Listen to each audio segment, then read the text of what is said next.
একজন নারী, শোনেন, একজন নারী বনু কাইনুকার বাজারে গিয়েছিলেন তার প্রয়োজনে।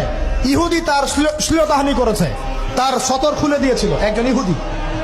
এটা দেখে একজন মুসলিম ভাই সেখানে থাকতে না পারে ওই ইহুদির গর্দান নামিয়ে দেয়। এই ইস্যুকে কেন্দ্র করে ইহুদিরা মিলে ওই ভাইকে শহীদ করে। তখন ওই বাজারে ওই ভাই ছাড়া আর কেউ ছিল না, একজনই ভাই ছিল। এরপরে এই মামলা আসলো নবীর দরবারে সাল্লাল্লাহু আলাইহি ওয়াসাল্লাম। এটা মদিনার ঘটনা। নবী সাল্লাল্লাহু আলাইহি ওয়াসাল্লাম ওই সাহাবীকে তো দোষারোপ করেনই নাই, ওই সাহাবীকে দোষারোপ করেন নাই, বরং নিজে বর্ম পরে অন্য সাহাবীদেরকে বলেছেন তোমরা বের হও, আমরা বনু কাইনুকা আক্রমণ করবো, ওকে এখান থেকে বের করে দেবো।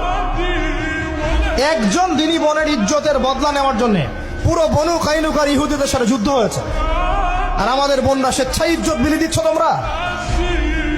তোমরা হচ্ছে মাটির তলে চলে যাও, তোমাদের বেঁচে থাকার চেয়ে মাটির তলে চলে যাও। তোমরা